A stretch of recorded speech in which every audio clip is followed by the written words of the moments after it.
시청자 여러분, 오늘은 대한민국 생존의 길이라는 주제로 여러분들을 찾아뵙게 되었습니다. 사실 우리 한민족은 수천 년의 역사 속에서 정말 한많은 그런 세월을 보냈습니다. 사실 우리나라가 풍요의 시대를 맞이하면서 세계의 주력 국가 가운데 하나로 우뚝 솟은 것은 사실 역사가 그렇게 오래된 건 아니에요. 여러분이 잘 아시는 대로 1991년에 본격적인 정보기술 시대가 열렸다고 이야기합니다. 사실 한 개인도 그렇지만은 그 국가의 운명도 마찬가지입니다. 줄을 잘 서야 된다, 이런 이야기를 하잖아요.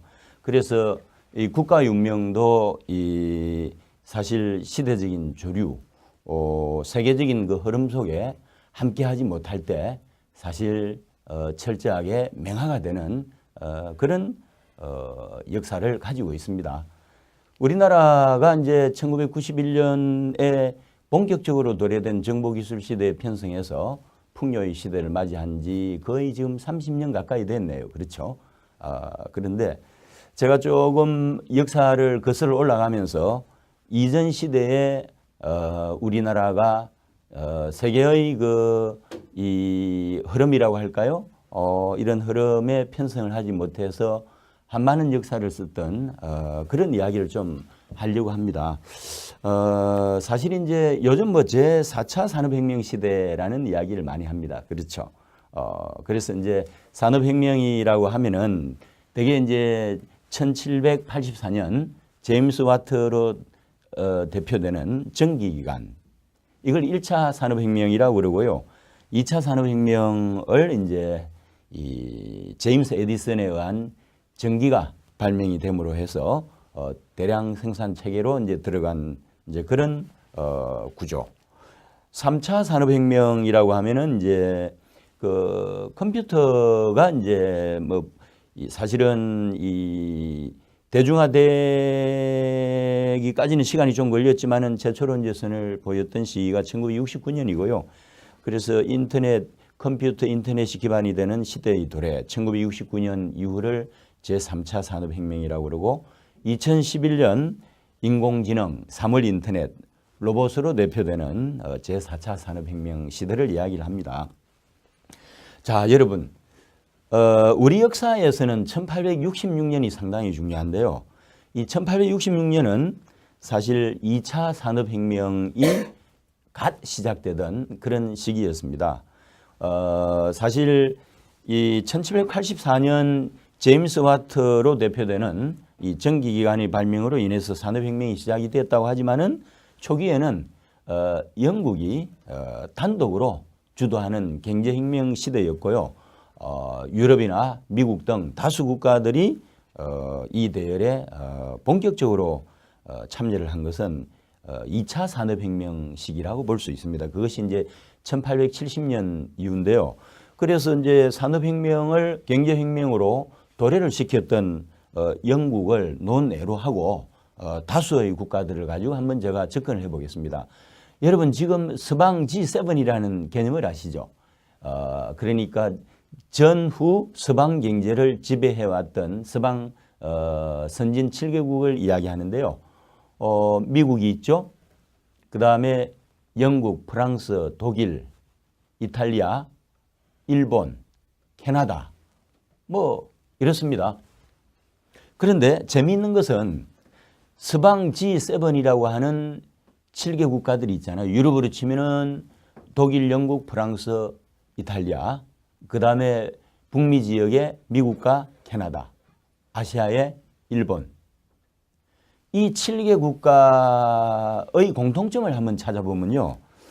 이 제2차 산업혁명이 시작이 되던 1870년대 전후로 도도히 흐르는 그 당시의 이 제2차 산업혁명의 물결에 동참을 했기 때문에 그 이후 지금까지 전 세계가 인정하는 선진국가로 풍요도 누리고 존경도 받고 그렇습니다. 그러면 이 1870년이라는 연도를 좀 주목을 해 주시면 되는데, 우리 이 조선 1866년을 한번 볼까요? 좀 비슷하죠? 1866년에 어떤 일이 생겼는가 하면은 제너럴 시먼호 사건이 일어났어요. 그래서 이제 이 평양 대동강까지 이제 진출을 했다가 이 제너럴 시먼호가 전소된 사건이 있었습니다. 그래서 이제 광과 민이 합동으로 해서 서양 오랑캐를 물리쳤다. 뭐 이런 거잖아요. 그런데 그 이후에 또 신미양요가 일어나가지고 강화도를 초토화시키기도 했습니다. 그러니까 사실은 우리끼리 착각을 하면서 그 당시 이제 그 대원군이 본격적으로 섭정을 시작하던 시기이기도 합니다. 1866년부터 1875년까지 10년 동안 대원군이 섭정을 하면서 세국 정책을 펴었잖아요. 그러니까 산업혁명의 제2차 산업혁명의 도단 물결의 도전을 받고 동참을 해야 되는 시기에 이 세계의 흐름에 적극적인 동참을 거부하면서 세국 정책으로 일관했던 조선 정부를 한번 생각을 해보자는 겁니다. 거기에 비해서요, 일본은 외세의 도전을 받으면서 결국은 1868년입니다. 메이지 레스토레이션이라고 해서 메이지 유신을 단행을 합니다. 연도가 비슷하잖아요. 제너럴 시먼호 도전을 받았던 연도가 1866년인데 일본은 그로부터 2년 후인 1868년에 메이지 유신을 단행을 하죠. 그 다음 미국을 볼까요? 미국은 1861년부터 1865년까지 남북전쟁을 거칩니다. 일종의 내전 상황인데요. 사실 이 남부의 제주들이 공화국을 선포하고 국가로서 승인을 받기도 했습니다. 그래서 이 북군 쪽은 여러분이 잘 아시는 링컨이 이제 대통령이었고, 그렇죠? 이제 남부 쪽은 데이비스를 대통령으로 해서 독립을 선포했습니다. 어떻게 보면은 미국의 남북 전쟁은 일종의 짧았지만은 5년 동안 분단 상황이었습니다. 데이비스가 이끄는 남부 연방 같은 경우도 국가로서 승인을 받기도 했거든요. 그러면은 어떻게 보면은 분단 상황이에요. 그런데 링컨의 탁월한 리더십으로 분단 상황을 극복을 해서 남북 전쟁을 북군의 승리로 이끌었잖아요. 그래서 이제 두동강 났던 분단 상황을 극복하고 제2의 건국을 이제 이루는 거죠. 그 시기가 1865년이고요. 그 다음에 이제 그 캐나다로 가면은 캐나다가 영연방에서 독립을 한 것이 1867년입니다. 유럽 쪽으로 가볼까요? 독일과 이탈리아가 1871년에 통일을 합니다. 그전에는 독일과 이탈리아는 군소분국으로 나뉘어져 있었어요. 통일국가가 이 주는 저력이라는 것은 대단하잖아요. 그러니까 그동안 이탈리아와 독일은 분열된 상태로 오랜 기간 동안 있어 왔기 때문에 단일 국가로서의 저력을 발휘를 못 해왔지만은 1871년에는 양국이 똑같은 연도에 통일 상황을 연출을 하게 됩니다. 그렇죠. 자, 그러면은 지금 이제 서방 G7 국가 중에서 제1차 산업혁명을 주도했던 영국, 그 다음에 제1차 산업혁명과 제2차 산업혁명 중간 시기에 1815년 나폴레온이 패퇴되면서 사실 프랑스도 산업혁명 대열에 조인을 했고요. 그 다음 나머지 5개 국가의 공통점이 뭐죠? 1870년대 전후로 해서 어떤 나라들은 이 통일국가를 이루고 어떤 나라는 분단 상황을 극복을 하고 어떤 나라는 유신을 하고 뭐 이런 등등 이 제2의 건국을 주도를 하게 되는 거죠. 그러니까 1870년에 전기로 대표되는 제2차 산업혁명의 도도한 물결에 동참을 했던 5개 국가가 미국, 일본, 그 다음에 캐나다, 독일, 이탈리아잖아요. 영국은 1차 산업혁명 주도를 했고 프랑스는 1차, 2차 사이에 조인을 했기 때문에 그 2개 국가를 빼면은 나머지 오늘날 이 서방 경제를 주도하고 있는 서방 G7 국가 중에 5개 국가가 사실 2차 산업혁명에 뒤늦게 조인한 거예요. 그리고 산업화에 성공을 해서 지금까지 100수십 년 동안 번영을 구가하고 있습니다. 거기에 비해서 우리 조선의 운명은 어땠습니까? 대원군의 세국 정책에 힘입어서 사실 1866년에 제너럴 시먼호의 이 개방 압력을 강하게 받았음에도 불구하고 사실 이 세계적인 그런 흐름에 편성을 못해서 시기를 놓쳤잖아요. 그로부터 10년 후인 1876년에 우리 조선은 일본과 대표적인 불평등 조약 체계인 강화도 조약을 체결하게 되어 있습니다. 그래서 일본하고 조약 체계에 들어가죠. 그 다음에 어쩔 수 없이 미국과 그 다음에 서방의 열강들과 이 수교를 이제 하게 됩니다. 전부 다 이제 비자발적으로 하게 되는데요. 우리가 자발적으로 이런 개혁 개방의 역사에 편성해서 적극적으로 자발적으로 문을 열어서 했더라면은 그 이후 1866년 이후 거의 몇 년 만에 경술국시가 왔죠. 1910년이잖아요. 그렇죠? 그러면은 46년 거의 이 뭐 반세기 만에 우리는 일제 식민지로 전락을 하게 됩니다. 그러니까 뭐 이웃나라 일본을 비교할 것은 아니지만은 일본은 능동적이고 자발적으로 내부의 조용한 혁명을 통해서 메이지 유신을 완료함으로 해서 이후 불과 50년 만에 조선을 식민지로 강점하게 되잖아요. 그렇죠? 그것이 우리 이 산업혁명의 대열에 동참을 적극적으로 했던 일본과 세국정책을 표방하면서 동참을 못했던 조선의 운명이었습니다. 자, 그런데요. 일제 식민 치하를 35년 거치고 그 다음에 해방정국을 맞이합니다. 그러니까 1866년에 우리 조선은 엄청난 도전을 받았는데 이 도전에 제대로 된 응전을 못함으로 해서 한 많은 세월을 보내왔잖아요. 결국 식민지로 전락을 했죠. 그러다가 2차 세계대전이 1945년 종전이 됩니다. 그래서 식민지 조선이 이제 해방을 맞이하게 되잖아요. 그렇죠? 그런데 사실 35년 식민지 역사를 썼던 이 조선의 입장에서 사실 해방을 100% 우리의 힘으로 쟁취한 게 아니잖아요. 2차 세계대전 성경국의 일종의 전리품으로서 내어 던져진 게 우리 조선의 운명이었습니다. 그러면서 불가피하게 남과 북이 분단 상황을 겪게 되고 그래서 남에는 미 군정이 북에는 소 군정이 각각 3년 동안 지배를 하게 되잖아요. 48년이 되어서야 이제 남북한 단독 정권이 이제 수립이 되면서 남북한의 분단의 역사가 1948년부터 쓰여지기 시작합니다. 그러면은 이제 1945년 상황은 식민지 조선에서 2차 세계대전의 기여도가 사실은 거의 전무한 상황에서 사실 맞이한 해방 내지는 이 강복이 어떻게 보면 이제 우리 이 나라의 운명을 우리 민족이 스스로 결정지을 수 없는 그런 점은 충분히 예고된 것이잖아요. 그러다 3년의 군정기를 거치고 남북한 정권이 48년부터 독립국으로서 존재를 하게 되는데 사실 이제 1945년 내지는 48년도 어떻게 보면은 거센 도전을 받아서나 45년 상황은 우리의 의지하고 상관없이 군정체제로 들어갔고요.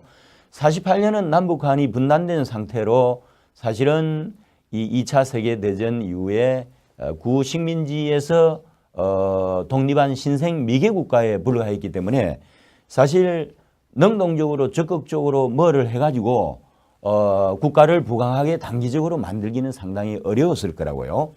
그래서 이제 여러 가지 시기를 거치잖아요. 그래서 건국 대통령으로서 이승만 시기를 거치고 산업 대통령으로서 박정희 시기를 거칩니다. 그리고 1991년에 정보기술 시대가 도래를 합니다. 사실은 이제 정보기술 시대의 기반이라고 하는 것이 컴퓨터, 인터넷 등이잖아요. 그런데 이제 원래 미 군부에서 시작이 된 것은 1969년입니다. 그런데 실질적으로 이것이 전 세계적으로 세계화의 이름으로 시대 정신이 되었던 것은 1991년이라고 이야기합니다. 그러니까 한 20년 이상의 이 준비 기간이 좀 필요했던 거고요. 그러면서 이제 본격적인 정보기술 시대의 전성기를 맞이한 것은 1991년이고 시작은 1969년이고요. 본격적으로 전 세계적인 수준으로 확산이 된 것은 1991년이라고 하는데 이것을 정보기술 시대의 도래라고 하면서 제3차 산업혁명이라고 이야기합니다. 여러분 1991년 상황이 어땠는지 아세요? 이 1989년에 이 통독 상황, 이 분단 상황을 겪고 있었던 독일이 통일을 하고 1991년에 1945년 이후 거의 46년 동안 지속되었던 미소 냉전 시대가 종식되잖아요. 종식되면서 구소련이 이제 해체가 됩니다. 그러면서 냉전 시기는 미소가 지배하던 이 양극화 체제였는데 구소련이 제국의 해체를 맞이하면서 미국이 세계를 주도하는 일극화 체제가 온 거예요. 그래서 미국이 정치 질서, 경제 질서, 군사 질서, 문화 질서를 주도하는 시대를 맞이한 것이 사실은 1991년인데요. 사실은 이제 경제 질서에서 가장 중요한 것이 산업 기반인데 새로운 정보기술 혁명 시대를 미국이 주도적으로 열면서 사실은 그 프리미엄을 상당히 많이 누렸고요. 정보기술 시대의 도래 초기에는 사실은 그 인텔렉추얼 프로퍼티라고 해서 지적 소유권 시장의 90% 이상을 미국이 독점을 했습니다. 지금은요, 독일과 일본이 각각 10% 해서 미국이 한 70% 정도 장악하고 있고 독일과 일본이 각각 10%씩 나머지 10%를 가지고 전 세계가 분점하고 있는 그런 구조인데 여전히 정보기술 시대를 열었던 미국이 이 지적 소유권 시장에서 선발주자로서 누리는 특권이라고 하는 것은 아직까지도 70%에 달할 정도로 막강한 것이죠. 그렇습니다. 자, 그런데요. 1991년 우리나라에는 무슨 일이 생겼는가 하면은 1987년에 87 체제가 들어서죠. 그러면서 이제 전두환 군사정권이 종식이 되고 일종의 그 군사정권의 연장선상이었지만은 국민의 직접 선거를 통해서 들어선 정권으로서 노무현 정권이 사실 들어섰습니다. 그렇죠? 들어선 시기고 짓눌렸던 민주화에 대한 욕구가 일시적으로 동시다발적으로 분출되던 그런 격동의 시기였습니다. 그 시기가. 그러니까 이제 한국도 이제 이 산업화를 이루고 민주화의 욕구가 본격적으로 분출되던 어떻게 보면 상당히 혼란스러운 이제 시기였고요. 그리고 이제 이 노태우 정권이 끝나고 1992년에 문민정권 김영삼 대통령이 당선이 됨으로 해서 문민정부 시대를 본격적으로 1993년에 열게 됩니다. 그래서 1990년대 초반의 상황이 왜 중요한 거면요. 북한 같은 경우는 이제 북한 경제는 피폐화될 수밖에 없었던 것이 북한이 구소련과 구동구 경제에 의존해서 무역을 통해서 먹고 살았는데 구소련이 해체되고 구동구 경제가 무너지면서 이 북한이 경제적으로 상당히 피폐해졌고요. 그 다음에 이제 이 김일성이 1993년이던가요? 뭐 그 비슷하게 사망한 걸로 알고 있는데 또 김일성이 사망하면서 김정일이 권력 승계하는 과정이 좀 있었잖아요. 유훈 통치를 할 정도로 권력 기반이 취약했던 김정일이 한 5년 정도를 또 무사히 넘긴 그런 시기이기도 합니다. 그래서 북한도 상당히 그 혼란스러운 시기. 왜냐하면 이 경제적으로 상당히 최악의 상황이 도래했고 또 전후 북한을 이끌어왔던 김일성이 사망하면서 김정일 체제가 완전히 베이스 구축을 못한 그런 불안정한 그러니까 정치 경제적으로 상당히 취약한 그런 시기를 북한도 맞이했고 우리나라는 이제 산업화를 완료하고 민주화를 이제 완료하는 그 시기로 가는 과도기적인 상황에서 사실 정치 사회적으로 상당히 혼란스러웠던 그런 시기에 도래한 것이 정보기술 시대였습니다. 아까 말씀드린 대로 정보기술 시대는 미국이 주도를 했습니다. 1969년에 미 군부에서 시작이 돼가지고 이것이 전 세계적인 현상으로서 미국화 내지 세계화라는 이름으로 미국화 작업이 시작이 된 것이 산업 기반으로서 정보기술이 베이스로 깔려 있었기 때문인데요. 이 시대를 압도적으로 주도한 나라가 미국이었습니다. 그러면은 새로운 질서가 이제 온 거잖아요. 그게 그러니까 1784년 정기기간 1870년 정기 1969년에 시작이 됐지만은 실질적인 도래는 1991년에 도래됐던 이 컴퓨터를 베이스로 한 인터넷 혁명 시대 뭐 등등인데요. 1991년을 이제 이야기를 하는 이유는 사실 우리나라는 아까 제가 말씀드린 대로 제2차 산업혁명 시기였던 1870년대에는 우리가 이 대웅건이 세국 정책을 표방하면서 사실 제2차 산업혁명의 도도한 물결에 응전을 제대로 못해서 한많은 한민족의 역사를 썼잖아요. 그런데 제3차 산업혁명이 시작은 1969년에 했지만은 본격적인 도래는 1991년에 됐는데 1991년에 대한민국 상황은 산업화를 일정 부분 완료했고 민주화를 완료하는 그런 시기에 있었잖아요. 그런데 산업화 민주화라고 하는 것은 미국과 떼놓을래야 떼놓을 수가 없지 않습니까? 우리가 1945년부터 48년까지 미 군정을 겪었고 그 다음에 48년부터 이승만 시기에는 미국 원조 경제에 입각해서 먹고 살았습니다.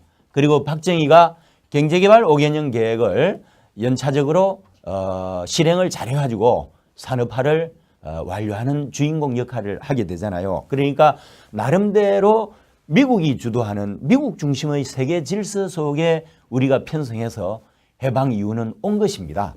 그렇잖아요. 어쨌건 양극화 체제 하에서도 서방 G7 경제는 미국이 주도했고 1991년 도래한 일극화 체제에서는 미국이 압도적으로 세계 경제 질서를 주도를 했는데 우리가 너무나 자연스럽게 편성할 수 있었던 것은 1945년부터 48년 미 군정을 거치고 1948년부터 이승만 시기에 미국 원조 경제에 입각해서 자연스럽게 미국과 함께 했고 그다음에 박정희 집권 기간에 산업화를 완료한다는 것이 결국은 미국의 도움으로 미국과 더불어서 미국과 함께 하면서 온 세월들이었거든요. 그러니까 미국이 주도하는 질서에 의해서 편성해서 줄을 안 서 있더라도 그냥 서 있었던 거예요. 그래서 줄 서서 계속 오다가 보니까 산업화도 완료한 상태고 국민들의 민주화 의식도 성숙된 상태에서 정보기술 시대가 열려버린 거예요. 그러니까 우리나라는 무장적으로 그냥 그대로 줄 서 있었습니다.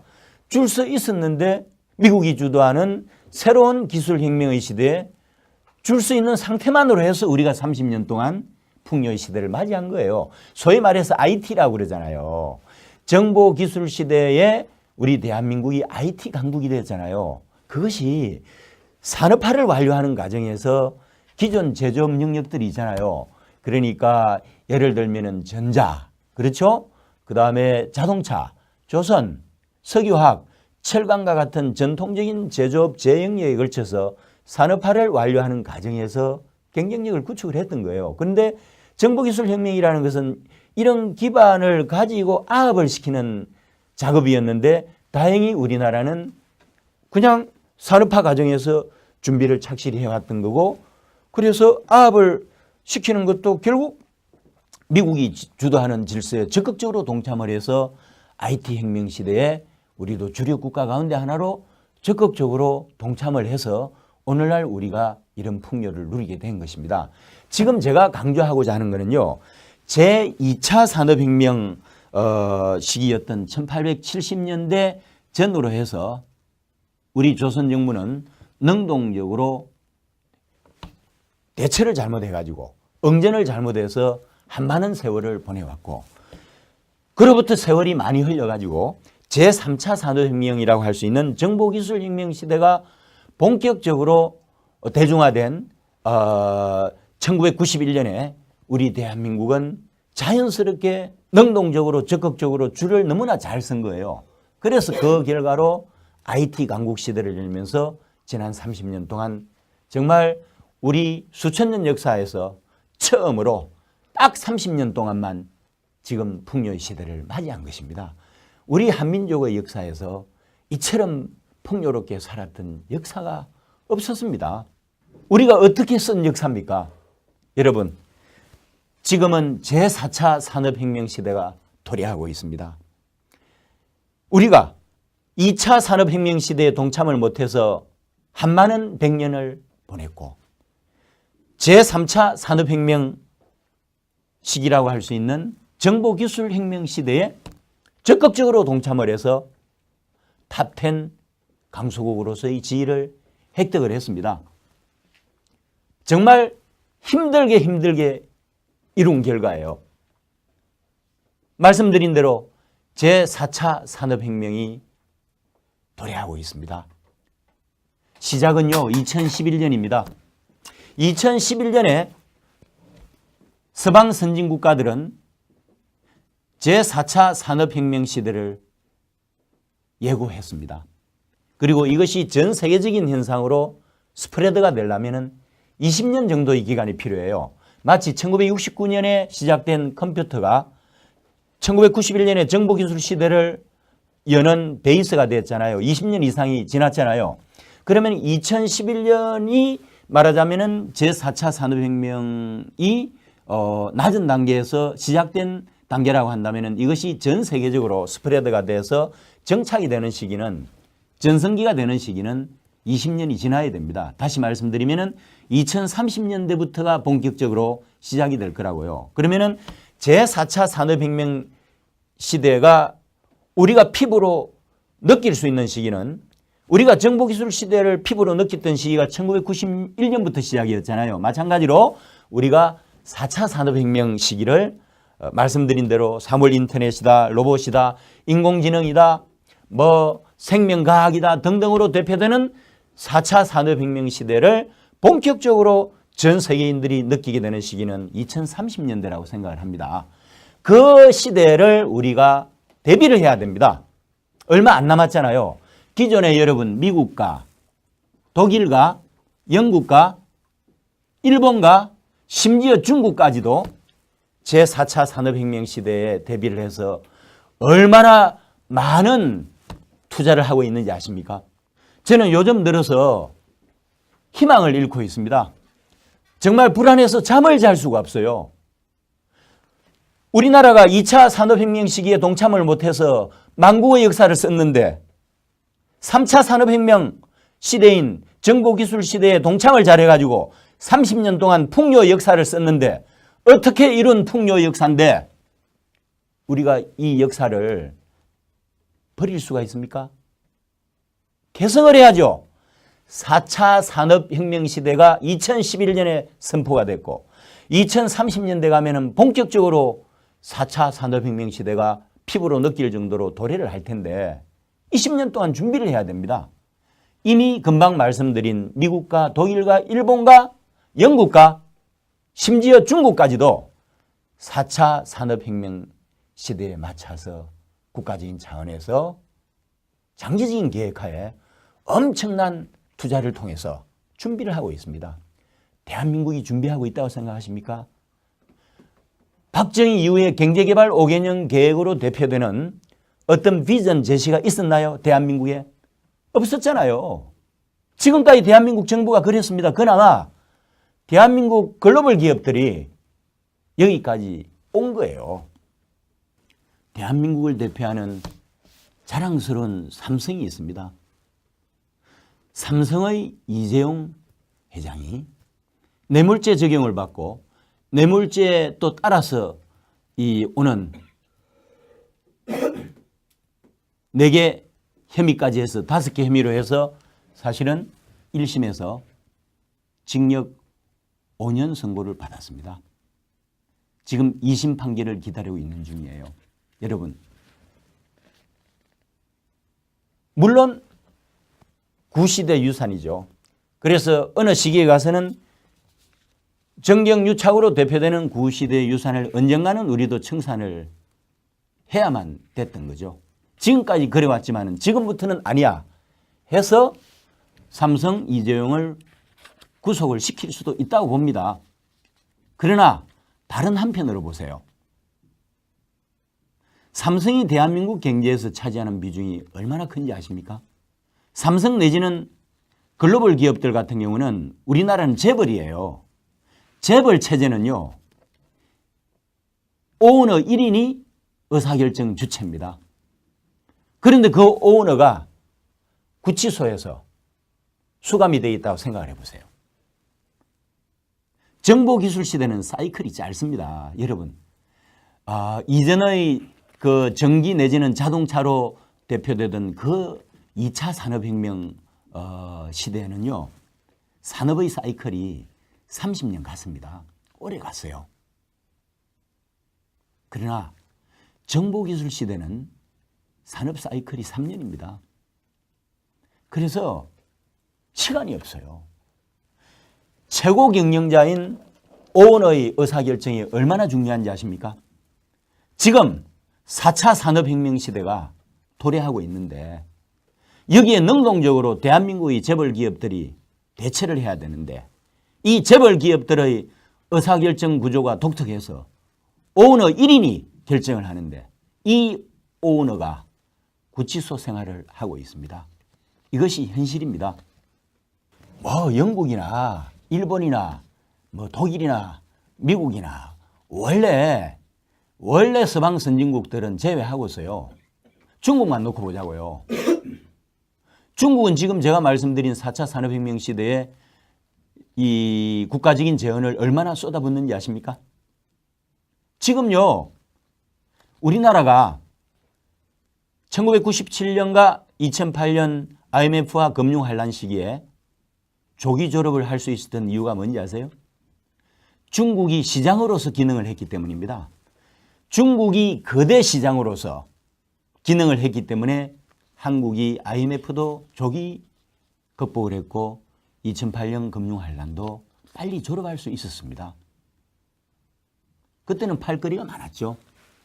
지금 중국을 볼까요? 전통적인 제조업 능력이 있죠. 전자, 철강, 석유화학, 조선, 자동차. 우리나라하고 격차가 별로 없습니다.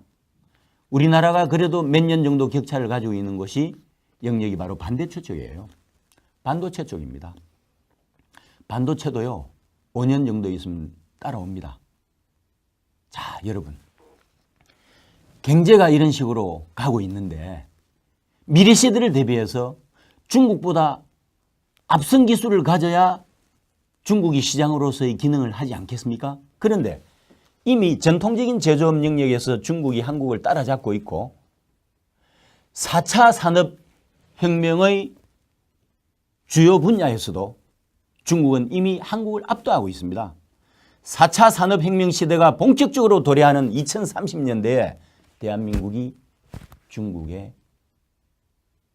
팔 거리가 없어요.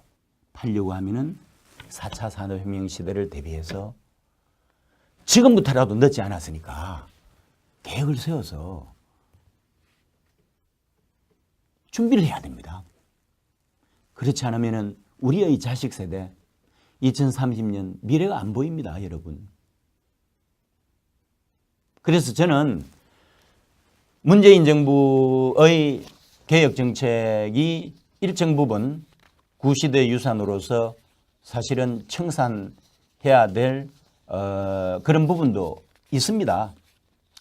그러다 보면은 지나칠 정도로 각오로 해결할 수밖에 없고요. 현재 지금 문재인 정부가 하고 있는 행태는 적폐청산의 이름으로 개혁의 이름으로 각오로 해결을 하고 있습니다. 각오로 해결을 하는 과정에서 대한민국 경제는 망가지고 있습니다. 그리고 각종 사회복지 정책들 남발하고 있잖아요. 아니 돈이 있어야 재원이 확보돼야 다 스포트를 할 거 아닙니까? 그런데 문재인 정부가 들어서고 나서 특히 글로벌 기업을 중심으로 한 대기업들의 기업 활동이 엄청나게 위축이 되고 있고요. 정부가 4차 산업혁명 시대에 능동적으로 대처를 못하더라도 우리나라 글로벌 기업들만이라도 준비를 제대로 해준다면 우리가 2030년대에 생존을 할 수 있다고 보는데 지금 글로벌 기업들이 4차 산업혁명 시대에 맞춰서 투자를 할 엄두를 못 내요. 지금 완전히 레인 오브 테러입니다. 로베스피에르가 프랙티스했던 프랑스 혁명 직후에 프랙티스했던 공포정치가 이 나라를 지배하고 있고, 이 공포정치의 여파로 대한민국 먹거리를 해결해왔던 글로벌 기업들이 4차 산업혁명 시대에 대비해서 투자를 주저하고 있습니다. 그렇다고 정부가 계획이 있습니까? 정부가 과거로 회귀하고 있는데, 과거 청산하기도 바쁜데 어떻게 미래로 갈 수 있겠어요? 이런 식으로 짧게는 5년, 길게는 10년 좌파 정권이 이런 방식으로 과거로 회귀하는 방식으로 가다가는 정확하게 10년 후가 되면은 대한민국의 특히 경제 역량이라고 할까요? 경제 역량이 개런티가 안 되는 그런 상황이에요. 시청자 여러분, 저는 위기로 보고 있습니다. 사실 결론적으로 말씀을 드리면은 1866년 조선이 제2차 산업혁명의 도도한 물결에 능동적으로 대처를 못해서 100년 이상의 한많은 세월을 보냈잖아요. 그리고 전후에 미국 중심의 세계 질서에 편승해서 특히 또 다른 기술혁명인 정보기술혁명 시대에 편성을 잘해가지고 그나마 제3차 산업혁명 시대에는 줄을 잘 서가지고 지금 풍요의 시대를 맞이하고 있는데, 이 풍요를 이어가려고 하면은 4차 산업혁명 시대에도 능동적으로 대처를 해야 됩니다. 지금 정권에서는 과거로 가고 있잖아요. 우리가 지금 미래로 향해도 4차 산업혁명 시대에 생존을 할 수 있을지 없을지 걱정이 되는데, 매일 정부에서 쏟아내는 것은 전부 과거 회귀 정책이에요. 개혁의 이름으로, 적폐청산의 이름으로. 이러다가 망합니다. 대한민국 2030년대까지 경제적으로 온전한다는 보장이 어디 있습니까? 이런 식으로 과거로 향하다 보면은 미래로 향해야 됩니다. 삼성 비중 결코 가소평가해서는 안 되고요. 대한민국 재벌 1호 삼성이 대한민국 경제에 역기능도 있었지만 순기능도 많았습니다. 073가 07이라고 생각합니다.